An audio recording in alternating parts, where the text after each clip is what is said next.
Those 7 words, spoken by a tall stranger in a flowing white robe, changed my life forever. Come with me. Trust me, they will regret this. I was sitting on the cold marble floor of Dubai International Airport, shaking, starving, completely alone, when he stopped right in front of me and looked down at the crying American girl surrounded by gold shops she couldn't afford to breathe near. But let me back up 4 hours, to the moment I realized my own mother had left me behind. I was 14 years old, standing at gate 23. Watching the plane to Bangkok taxi down the runway, with my family on it and me very much not. Just me, a skinny kid in an oversized t-shirt, slowly understanding that my mother had looked at my brother, believed his lies, and walked onto that plane without a single glance back. She didn't lose me in the crowd or get confused.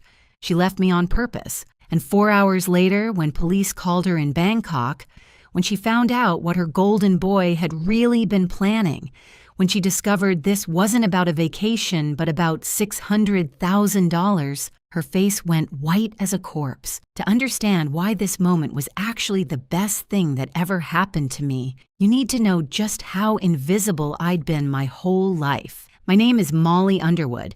I'm 32 now and I run a successful import-export business. But back then, at 14, I was basically the family's background character. You know how some people light up a room when they walk in?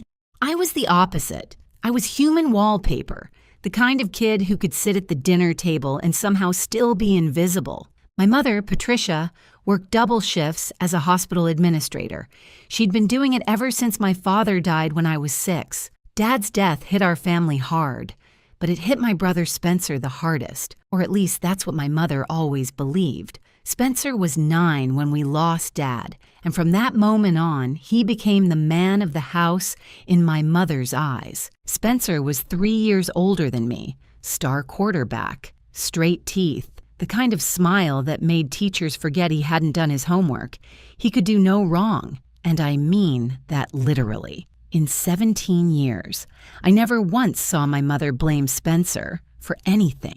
If something broke, I did it. If money went missing, I must have taken it. If there was a conflict, I started it. I learned early that fighting back was pointless, so I became the easy one, the quiet one, the one who never complained, never demanded attention, never made waves. I thought if I was good enough, small enough, invisible enough, eventually my mother would see me.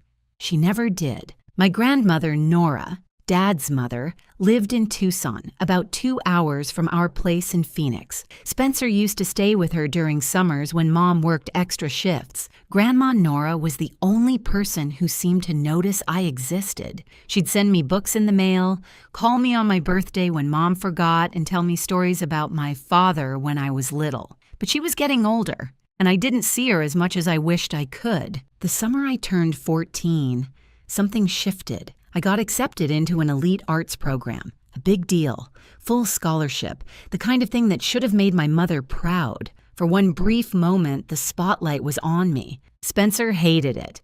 He didn't say anything directly, but I could feel his resentment like a cold draft in the room. He started making little comments about how art programs were a waste of time, how I was probably going to embarrass the family, how the scholarship was probably a mistake. My mother didn't defend me. She just changed the subject. About a week before our vacation, something strange happened. I came home early from school, half day, teacher meetings, and I heard Spencer's voice coming from his room. His door was cracked open and he was on the phone with someone. I wasn't trying to eavesdrop, but his words stopped me cold. "The trust fund," he said, "she can't find out. Once I turn 18, it's handled." I accidentally stepped on a creaky board and he came rushing out, slamming his door behind him. "Were you spying on me?" His face was red, angry. "I just got home. I wasn't—" "Stay out of my business, Molly. I mean it." He pushed past me and went downstairs. I stood there for a long moment, confused. What trust fund? What was he talking about? I didn't understand it then. I wish I had. A few days later, we left for our big family vacation. Mom had won a trip to Thailand through her workplace lottery, some hospital raffle thing. It was our first real vacation in years, and I was genuinely excited. 2 weeks in Thailand, beaches, temples, adventure. The flight route took us from Phoenix to Dubai for a 6-hour layover, then on to Bangkok. I packed light, 1 suitcase. Spencer brought 3. I remember making a joke to myself about it, how I'd learned not to take up space in this family, even in the luggage compartment. The flight to Dubai was long, but I didn't mind. I had a window seat and I spent most of it reading and watching movies. Spencer and Mom sat together a few rows ahead of me. Every now and then, I'd see them laughing about something, and I'd feel that familiar pang of being left out, but I pushed it down, like I always did. When we landed in Dubai, I was exhausted, but amazed. That airport was incredible, like a palace made of glass and marble. The bathroom I used had better lighting than my entire school. There were gold shops and designer stores and restaurants that looked like they belonged in a magazine. I wandered around with my mouth half open, feeling like a peasant who'd stumbled into a royal court. My fashion choices didn't help. I was wearing my favorite oversized band t-shirt, some rock group I barely listened to anymore, and jeans that were slightly too long because I'd bought them on sale. I looked exactly like what I was, a 14-year-old kid from Arizona who had no idea what she was doing. Spencer suggested we split up to explore the terminal during our layover. He said he'd take Mom to look at the gold souk area, and I could go check out the bookstore. I was actually happy about it. Peace was rare in my family, and I wanted to enjoy the alone time. Before I left, Spencer offered to hold my backpack. You don't want to lug that around everywhere.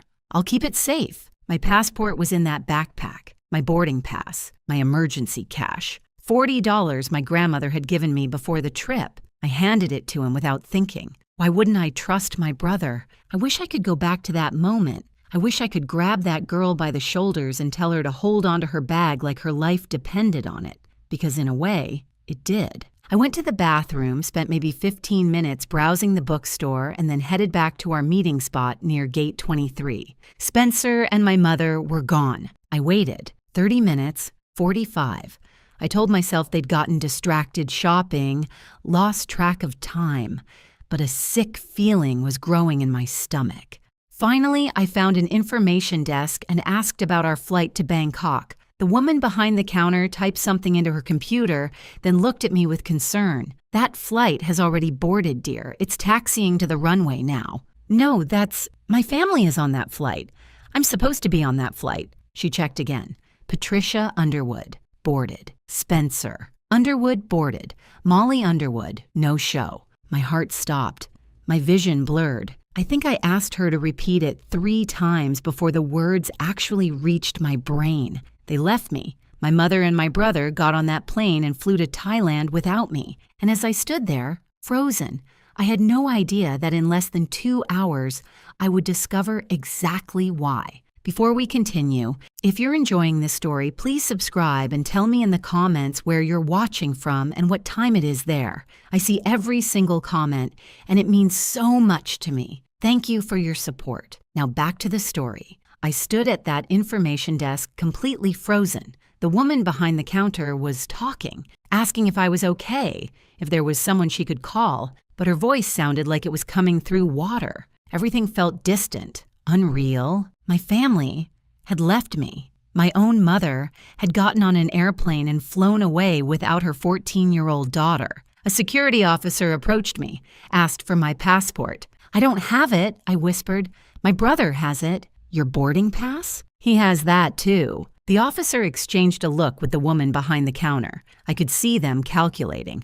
Unaccompanied minor, no documents, no family, no explanation. I found out later, much later, exactly what Spencer had done. When I went to the bathroom, he went straight to the gate. He told the airline staff that I was traveling with other family members on a later flight because we'd bought individual tickets, not a family package. Some deal through my mother's work lottery. There were no red flags.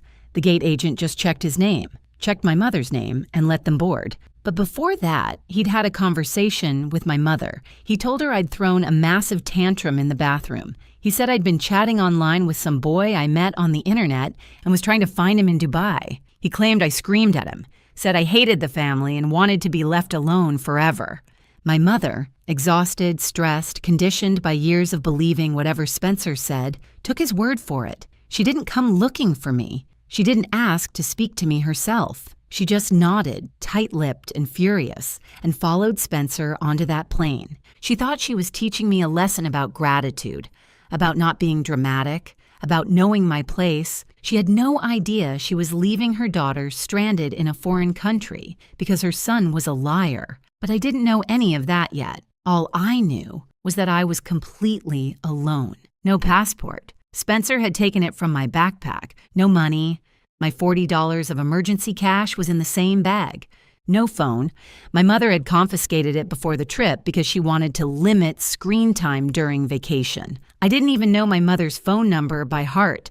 Like most teenagers, I relied on my contacts list. I could have told you her number started with a 6, maybe, but beyond that, nothing. An airline employee offered to try calling her for me. They pulled up her number from the booking records and dialed. It went straight to voicemail. She'd put her phone on airplane mode like a responsible passenger. The irony was not lost on me. Security kept asking questions. Where was I from? Where were my parents? Did I have any relatives in the UAE? Did I know anyone I could contact? I had no answers, just tears and panic and the growing realization that I was completely, utterly alone in one of the world's largest airports, halfway around the world from home. They brought me to a small security office while they figured out what to do with me. A kind woman gave me water and tissues, but I could see the concern on her face. I was a problem, an international incident waiting to happen. I sat in that office for what felt like hours, though it was probably only 45 minutes. My mind kept racing, circling back to the same questions. Why would Spencer do this? Why wouldn't Mom check on me herself? Why didn't anyone come looking for me? And then, unbidden, his voice echoed in my head. The trust fund, she can't find out. Once I turned 18, Spencer was turning 18 in 3 months. I didn't know anything about a trust fund. My mother never talked about my father's finances, just that we were comfortable and that she worked hard to keep us that way. But Spencer knew something. He'd been hiding something, and now he'd left me stranded in Dubai, 3 weeks before our father's estate would be accessible to him. This wasn't a prank. This wasn't sibling rivalry gone wrong. This was something bigger. And I was starting to realize exactly how much danger I was in. Eventually, security didn't have more questions for me, so they released me back into the terminal with vague instructions to wait near the main concourse while they contacted the embassy. I wandered, dazed, until I found a corner near a cafe and slid down to sit on the cold marble floor. The tears came then, hot and fast. I tried to muffle them with my hands, tried not to make a scene, but I couldn't stop.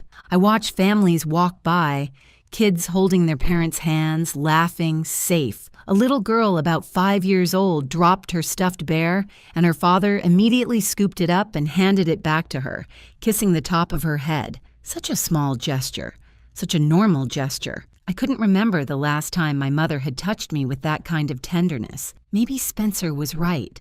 Maybe I was unlovable. Maybe I was just a burden, a mistake, someone the family would be better off without. My stomach growled loudly, cutting through my self-pity. I hadn't eaten in at least 8 hours. The last thing I'd had was a stale airplane croissant somewhere over Europe, and that felt like a lifetime ago. I looked around at the gleaming stores, Gucci, Prada, Chanel. The airport was dripping with luxury, and I was sitting on the floor with exactly $0.00. The irony was so sharp it almost made me laugh. Almost. I thought about what I would do if this were a movie. In a movie, the scrappy heroine would find a clever way out. She'd make friends with a security guard, or discover a secret talent, or at least have some basic survival skills to fall back on. My survival skills consisted of making microwave ramen and occasionally remembering to do my laundry. I was doomed. The minutes ticked by. I pressed my back against the cold wall and tried to disappear. I'd spent my whole life trying to be invisible in my own family. Now I wished I could be visible, just once, to someone who actually cared. And then, just when I thought I'd hit absolute rock bottom, a shadow fell over me. I looked up. A tall man stood there, maybe mid-50s, dressed in an elegant, traditional white thobe. He had a neatly trimmed gray beard and kind, dark eyes. He looked like someone important, someone who probably owned several of those fancy stores I couldn't afford to look at. But he wasn't looking at me with judgment or pity. He was looking at me with genuine concern. "Young lady," he said, his English accented but clear, "you look like someone who needs help, and I believe I know exactly how to give it." Every instinct in my body screamed danger, stranger, foreign country, alone. This was exactly the situation my mother had warned me about my entire life. Don't talk to strangers. Don't trust anyone you don't know. The world is full of people who want to hurt you. But the thing is, my mother had just left me in an airport, so her advice didn't feel particularly reliable at the moment. The man didn't approach too close. He sat down on a bench nearby, leaving a respectful distance between us. Not too far, not too close, like he understood that I was scared and wanted to give me space. "My name is Khalid al-Rashid," he said calmly. "I work here at the airport. I am the director of guest relations." He paused, letting that sink in. "I noticed you from across the terminal. You reminded me of someone." I wiped my eyes with the back of my hand. "Who?" "My daughter." His voice was soft. "She passed away 5 years ago. She was 15. She had the same expression you have right now, like she was trying very hard to be invisible and hoping no one would notice her pain." I didn't know what to say to that. The honesty of it caught me off guard. This wasn't what predators said. This was something else. "I'm sorry," I whispered. He inclined his head. "Thank you." Her name was Fatima. She had a heart condition since birth. We knew she would not live long, but that did not make losing her easier. He looked at me with those steady, kind eyes. "Now, will you tell me why you are sitting on the floor of my airport crying?" Something about the way he said, "my airport," not possessive but protective, made me trust him. Against every warning I'd ever been given, I started talking. I told him everything. About Spencer, about the lie he told my mother, about how she believed him instantly without question, about being marked as a no-show while my family flew to Thailand without me. I told him about having no passport, no money, no phone, no way to contact anyone. I told him about the trust fund I'd overheard Spencer talking about, how I didn't understand what it meant, but I knew it was important. Khalid listened without interrupting. His expression grew more serious with each detail, but he didn't look shocked. He looked like a man who had seen many things in his long career and recognized the shape of what he was seeing now. When I finished, he was quiet for a moment. "What happened to you," he said slowly, "is not just cruel. It is potentially criminal. Abandoning a minor in an international airport, especially with deliberate theft of identity documents, is a serious matter under international law." My heart skipped. "Criminal?" "Very serious," he nodded. "But more importantly, you are a child who needs help, and I am going to help you." He stood up and extended his hand. "Come with me. Trust me. They will regret this." I hesitated. Every alarm bell in my head was still ringing, but something deeper, something instinctive, told me this man was safe. Maybe it was the way he talked about his daughter. Maybe it was the fact that he hadn't tried to touch me or come too close. Maybe I was just desperate. I took his hand. "First," he said as we walked, "we need to get you safe and fed. When did you last eat?" "I don't know. 8 hours? 10? He made a sound of disapproval. "That will not do. Come." Khalid walked me through corridors I didn't even know existed, staff-only areas, administrative offices, behind-the-scenes passages that connected the gleaming public terminal to a world of quiet efficiency. He explained who he was to security guards along the way, and they nodded respectfully, stepping aside. I realized that Khalid didn't personally have the authority to launch some big international investigation, but he knew exactly who to contact and how to make things happen fast. He was connected, respected, and he was on my side. We ended up in an administrative office with soft lighting and comfortable chairs. A woman named Aisha, kind-faced, maybe in her 40s, sat with me while Khalid made phone calls in the next room. "You're safe now, Habibt," Aisha said, handing me a plate of food from the staff cafeteria: chicken, rice, vegetables, warm bread. Whatever happened, you are safe here. I ate like I'd never seen food before. That chicken sandwich, well, it was more like a full meal than a sandwich, was the best thing I'd ever tasted. Hunger really is the best seasoning. While I ate, I could hear Khalid on the phone.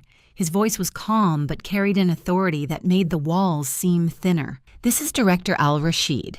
I need the security footage from gates 20 through 25. Timestamp 1430 to 1600. Yes, immediately. We have a minor who was deliberately abandoned. Her documents were stolen by a family member. I stopped chewing. Deliberately abandoned. Hearing someone else say it made it real in a way it hadn't been before. My brother hadn't just left me behind, he'd planned it. An hour later, I saw the proof. Khalid's colleagues had pulled the security footage. They found the exact moment. Spencer unzipping my backpack while I walked toward the bathroom, reaching inside, removing my passport and boarding pass with a small, deliberate smile. He tucked them into his own bag, zipped it up, and walked away like nothing had happened. Then they showed me footage from the gate. Spencer whispering to my mother, her face twisting with anger. She nodded, lips pressed tight, and turned towards the jet bridge. She didn't look back, not once. Spencer followed her, and just before he disappeared through the door, he glanced back toward the terminal. He was smiling. The footage felt like a punch to the chest. I'd known intellectually that they'd left me, but seeing it, seeing Spencer's smile, seeing my mother's complete lack of hesitation, broke something inside me. This is very clear evidence, Khalid said, sitting down across from me. There is no ambiguity. Your brother stole your travel documents and deliberately separated you from your family. Your mother did not verify his story. This is abandonment. I nodded, numb. Now, he continued, I must ask you something. You mentioned a trust fund. Your brother was concerned about money. Do you know anything about your father's estate? I shook my head. My mom never talked about it. She just said Dad left enough for us to be comfortable. I assumed that meant like the house and stuff. Khalid was quiet for a moment. Sometimes, he said carefully, siblings do terrible things to protect what they believe belongs only to them. Sometimes parents leave behind more than houses and furniture. And sometimes those secrets become weapons. I thought about Spencer, about the phone call I'd overheard. She can't find out. Once I turn 18, my brother is turning 18 in 3 months. I said slowly. He was talking about a trust fund, something he could access when he turned 18. Khalid nodded. When you return home, you should look into your father's documents, ask questions, find out what he left behind and for whom. You think this is about money? I think, he said gently, that people reveal their true character when they believe no one is watching. Your brother has revealed his. The question now is what you will do with that knowledge. I didn't have an answer. I was 14, exhausted, heartbroken, and sitting in an office thousands of miles from home. What could I possibly do? But somewhere inside me, a small flame of anger was starting to burn. Not just sadness anymore, not just confusion, anger. My father used to call me his hidden gem. I never understood what he meant. Hidden from what?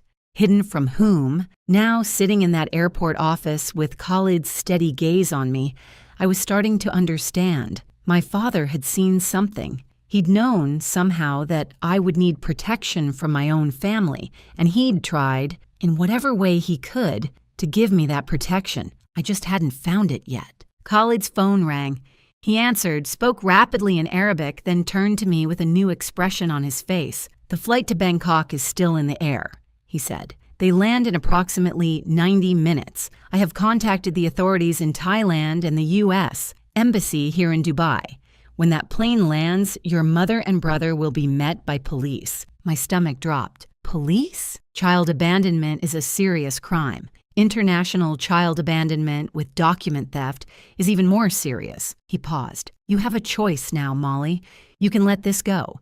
We can arrange for you to simply fly home and you can pretend this never happened. Or, he smiled just a little. Or you can watch justice happen. And trust me when I tell you, they will regret what they have done. I thought about my mother's face on that security footage, the way she didn't even hesitate, the way she didn't look back. I thought about Spencer's smile. I want to watch. I said. Khalid picked up the phone and dialed. His voice was calm, but it carried an electricity that made the air in the room feel charged. "This is Director Al-Rashid. I need you to contact the International Police Coordination Office and the U.S. Embassy immediately. We have a confirmed case of child abandonment by an American family. The mother and brother are currently on Emirates Flight 384 to Bangkok. I want authorities waiting when that plane lands. They are not to leave the airport." He looked at me with a small, reassuring smile. "Now, young lady, let's talk about justice. Quick moment here. If this story is keeping you on the edge of your seat, please hit that like button and share it with someone who loves a good story about karma. Your support means the world to me and helps these stories reach more people who need them. Now back to the story. The next 90 minutes were the longest of my life. Khalid's network moved fast. Within 30 minutes of his phone calls, multiple agencies were involved in my case. Dubai Airport's authority security had documented everything with official timestamps. The U.S. Embassy in Dubai opened an emergency case file for me, a stranded American minor with stolen documents. Thai authorities were notified and began coordinating with police at Bangkok's Suvarnabhumi Airport. Emirates Airlines received an alert about the situation aboard Flight 384. Everything was being recorded. Security footage, witness statements, timeline reconstruction, a paper trail that would be impossible to deny or explain away. An embassy official, a woman named Ms. Patterson, with a no-nonsense voice and kind eyes, called to speak with me directly. She explained what my mother was facing. Abandoning a minor in a foreign country is a serious international incident, she said. Your mother could face investigation in both the UAE and Thailand. Your brother, though still a minor at 17, is close enough to 18 that his actions will be scrutinized very seriously. Depending on Arizona juvenile law, he could face charges related to document theft and child endangerment. I listened in a daze. Charges, investigation, international incident. These were words from courtroom dramas, not my actual life. The evidence is clear, Ms. Patterson continued. Security footage shows your brother deliberately removing your documents. There's no ambiguity here. The question now is how you want to proceed. How I wanted to proceed.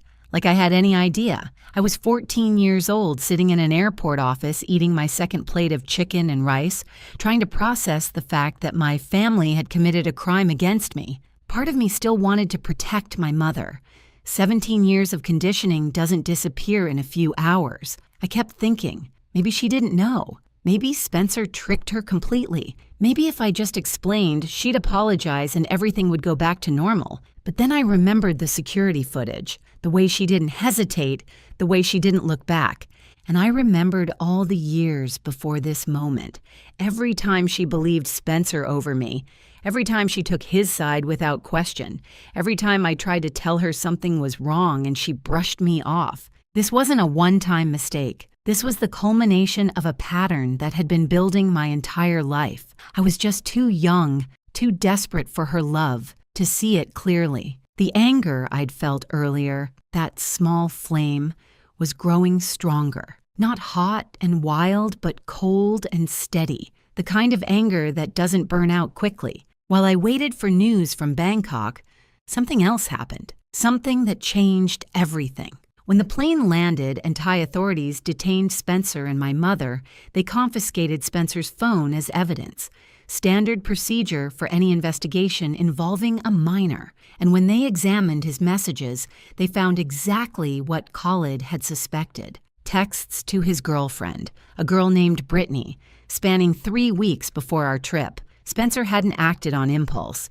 He'd been planning this for almost a month. One text read, "The trip is perfect. I'll get rid of her in Dubai and Mom will have to pick a side. She always picks me." Another, "Once Molly's out of the picture, I can convince Mom about the money. She trusts me completely." And the most damning one, sent just 2 days before we left Phoenix. "Once I turn 18, that trust fund is mine. Molly doesn't even know it exists. And if she runs away in Dubai, she won't have any standing to claim her share." Problem solved. When Khalid read those messages to me, I felt like I'd been punched in the stomach. Spencer wasn't just cruel, he was calculated. He'd seen me as an obstacle to money I didn't even know existed, and he'd decided to remove me from the equation, permanently, if he could manage it. What would have happened to me if Khalid hadn't found me? If I'd stayed lost in that airport, a forgotten American teenager with no documents and no way home? I didn't want to think about it. Ms. Patterson helped me understand what Spencer had been protecting. My father, before he died 8 years ago, had set up a trust fund for both of his children. The total value was $400,000, split equally between Spencer and me. Spencer's half, $200,000, would become accessible when he turned 18. That was 3 months away.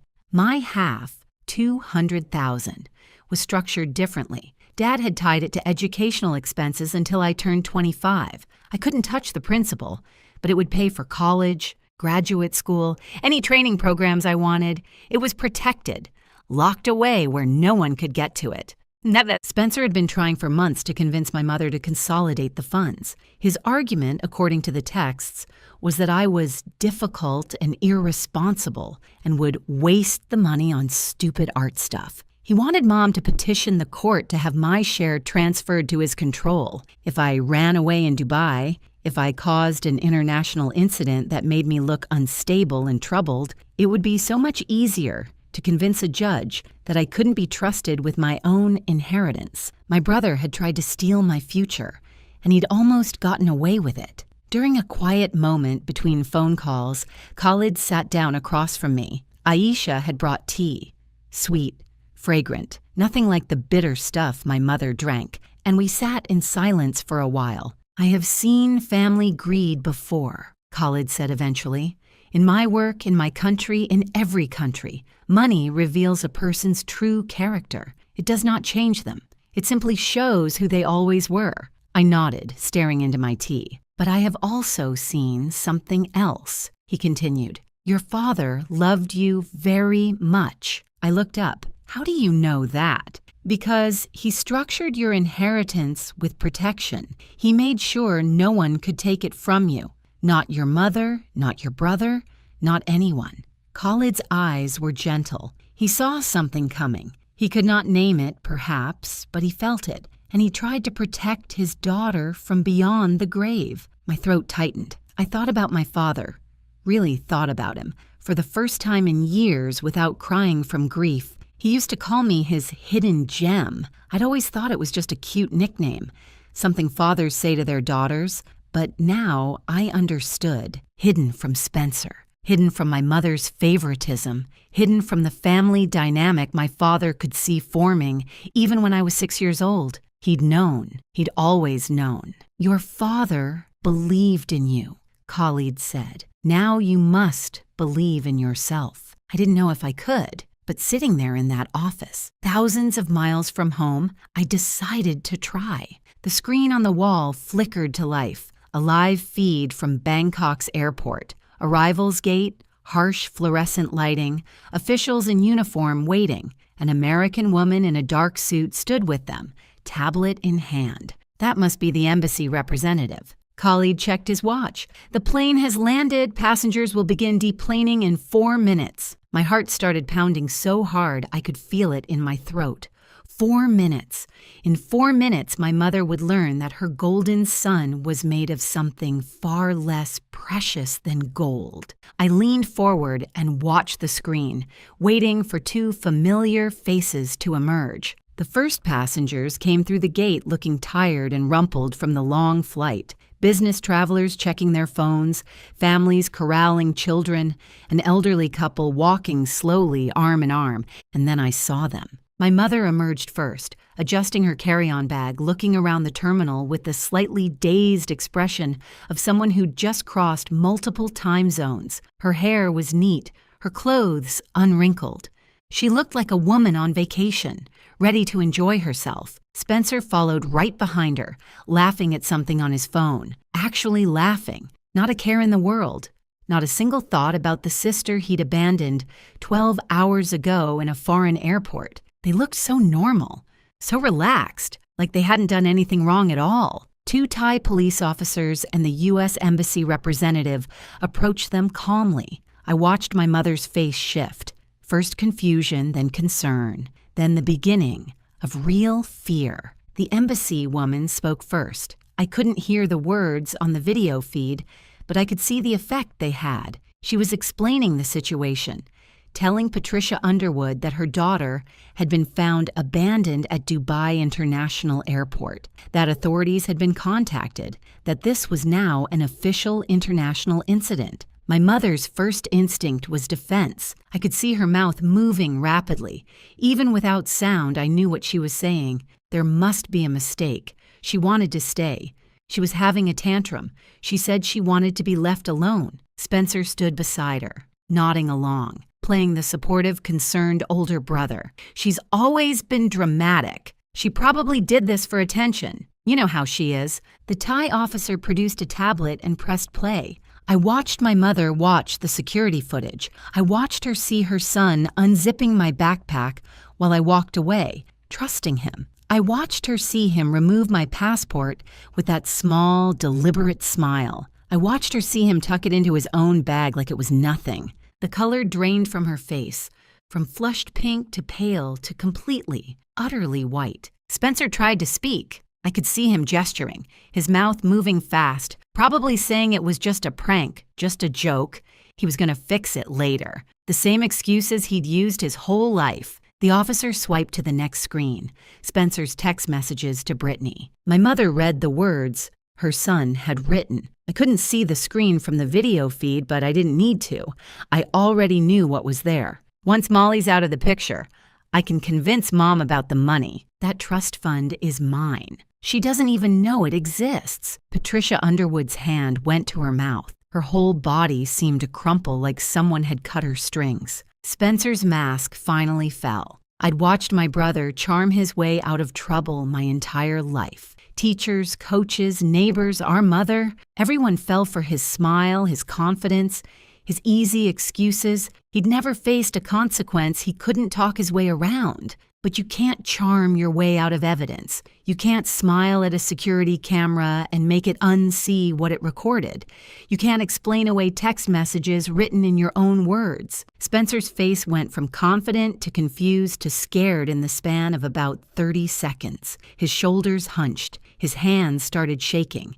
He tried to step back, like he could physically retreat from the situation, but the officers were already on either side of him. I thought I'd feel satisfaction watching this, triumph, maybe, some kind of victory. Instead, I just felt tired and sad and relieved that it was finally over. The embassy representative held up a tablet, and suddenly I was looking at my mother's face on a video call. She could see me. I could see her. She looked destroyed, mascara running down her cheeks, eyes red and swollen, older than I'd ever seen her look. "Molly," her voice cracked. "Baby, I'm so sorry. I didn't know. Spencer told me. He said you wanted. I thought, you didn't check." My voice came out steadier than I expected. "You didn't ask me. You didn't come find me in the bathroom and ask what happened. You just believed him." I know, and I'm so sorry." "You always believe him." I wasn't yelling. I wasn't crying. I was just stating facts. "You've always believed him. My whole life, you've chosen him over me. Every single time." She sobbed harder. Spencer, behind her, stared at the floor. "Dad would never have left me," I said quietly. He knew. He always knew what Spencer was. That's why he protected my inheritance, because he knew you wouldn't. My mother flinched like I'd slapped her. I could have said more. I could have listed every grievance, every moment she'd failed me, every time I'd needed her and she wasn't there. But what was the point? She knew. She'd always known. Somewhere deep down. She'd just chosen not to see it. "I'm done," I said. "I'm done being invisible. I'm done being the one who doesn't matter." The embassy representative gently took the tablet back. The call ended. I sat in silence for a long moment. Aisha put a hand on my shoulder. Khalid said nothing, just sat nearby, a steady presence. The legal consequences were announced over the next hour. Spencer would be detained and returned to the U.S. under escort. His phone kept as evidence. His case would be reviewed by juvenile authorities in Arizona for child endangerment and theft. He was 17, old enough to face serious consequences, young enough that it wouldn't completely destroy his future. Probably. My mother faced potential charges as well, but given that she hadn't known about Spencer's full plan, and given my willingness to cooperate with authorities, she would likely receive a formal warning and mandatory family counseling instead of prosecution. The trust fund situation would be reviewed by a court-appointed guardian. My inheritance was safe. More than safe. It was now protected by legal documentation that would make it impossible for anyone to touch. And Spencer had pinned everything on his athletic future.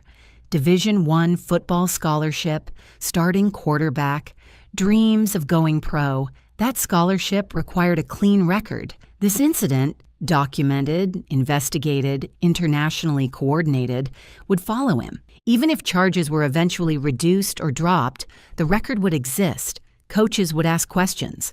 Background checks would find answers. Everything he'd been trying to protect by eliminating me, his money, his future, his status, was now at risk, and he'd done it to himself, with his own words, his own actions, his own arrogant certainty that he'd never get caught. Karma, it turns out, has excellent timing. I really should have gotten popcorn. Before I left the office, Khalid arranged my return home.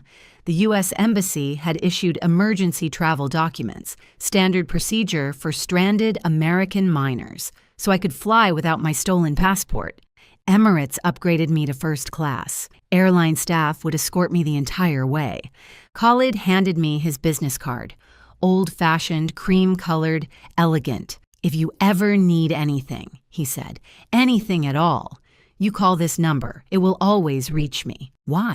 I asked. "Why did you help me? You didn't have to." He was quiet for a moment. "Because you reminded me of Fatima, my daughter. She was kind like you, quiet like you, overlooked like you." He paused. "She would have wanted me to help someone who needed it, and you needed it." I hugged him. It was probably inappropriate. I barely knew him. We'd met hours ago. We came from completely different worlds. But in that moment, he felt more like family than anyone I shared blood with.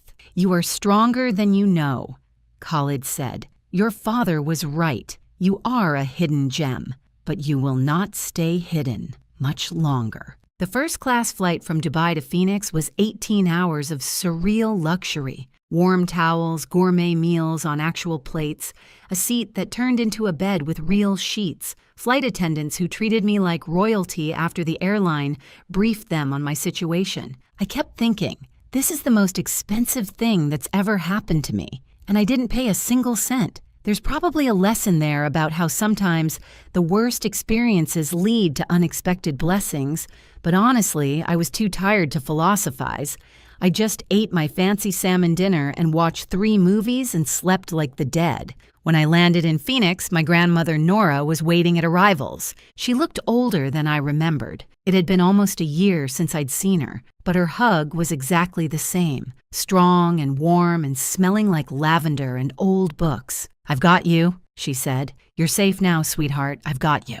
She drove me to her house in Tucson, not back to my mother's place in Phoenix. That was deliberate.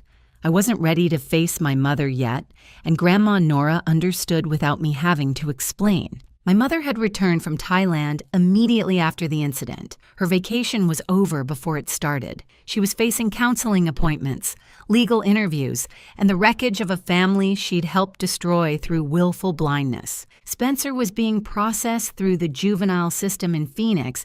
He'd be home eventually, but not for a while, and when he did come home, it wouldn't be to live with me. For the first time in 17 years, I didn't have to exist in my brother's shadow. The relief was so profound, it made me dizzy. A week after I got back, my mother came to Tucson to see me. She looked like she'd aged 10 years. Hollow eyes, trembling hands, clothes that didn't quite fit right. The polished hospital administrator was gone. In her place was a woman who'd finally been forced to see the truth about her family. She didn't make excuses. She didn't try to explain away what happened or minimize Spencer's actions. She just sat across from me at Grandma Nora's kitchen table and said, "I failed you. I don't know how to fix it, but I want to try if you'll let me." I looked at her for a long time. This woman who had chosen my brother over me for as long as I could remember, who had believed his lies without question, who had gotten on an airplane and left me stranded in a foreign country. But also this woman who had worked double shifts to keep a roof over our heads, who had lost her husband young and done her best to hold a family together, who was flawed and broken and finally willing to admit it. "I don't know if I can forgive you," I said honestly. "Not yet. Maybe not ever." She nodded, tears streaming down her face. "But," I continued, "I'm willing to try if you actually do the work. Therapy, honesty, real change. Not just saying sorry and expecting everything to go back to normal." "I will," she whispered. "I promise. I will." It wasn't forgiveness, but it was a start. Spencer's fate was simpler. Probation until age 21. Mandatory counseling for manipulative behavior, community service hours that would take years to complete, and a permanent notation on his record that disqualified him from his Division I scholarship. He ended up living with Grandma Nora, too, eventually, separate from me, in the guest room on the other side of the house. Our mother couldn't look at him the same way anymore, and he needed somewhere to go. Last I heard, years later, he was working as a mechanic's assistant at an auto shop in Tucson. Honest work, humble work, a far cry from his quarterback dreams, but maybe exactly what he needed. I don't feel satisfaction about his downfall. I don't feel triumph. I just feel a quiet relief that he can't hurt me anymore. 2 weeks after I got back from Dubai, Grandma Nora sat me down with a box of my father's documents. "I've been keeping these for you," she said. "Waiting until you were old enough, until it was time." Inside, I found everything: the trust fund paperwork, bank statements, legal documents, and at the very bottom, a letter in my father's handwriting, dated 1 week before he died. He'd written it to me. He knew, even then, that something was wrong in our family. He'd seen Spencer's behavior, the manipulation, the cruelty, the way he treated me when adults weren't watching. He couldn't name it exactly, but he felt it. So he'd structured my inheritance with extra protection, locked it away where no one could touch it until I was 25 and fully independent. He'd even added a separate life insurance policy, designated entirely to me. Not out of favoritism, he wrote, but because he knew Spencer would be taken care of by our mother. I was the one who needed protecting. The letter ended with words I'll never forget. "Molly, my hidden gem, you will face storms in this family, but you are built to weather them. Be patient, be strong, and know that your father loved you more than words can say. I believe in you. Love always, Dad." The total inheritance, when I finally accessed it at 25, was $600,000.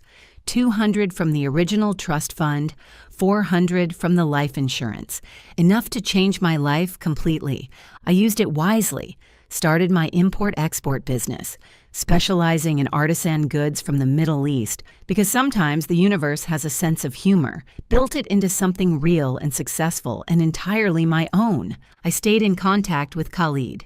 He attended my college graduation, standing in the back row, wiping his eyes. Every year, on the anniversary of the Dubai incident, I send him flowers. He sends me books about business and philosophy and finding your strength in dark times. My relationship with my mother healed slowly, carefully, with clear boundaries and regular therapy and honest conversations that sometimes hurt, but always helped. We're not best friends. We probably never will be, but we're real with each other now, and that's more than we ever had before. Thank you so much for watching. More of my most gripping stories are already on your screen. Click one now and don't miss the best part. You will love it. See you in the next story.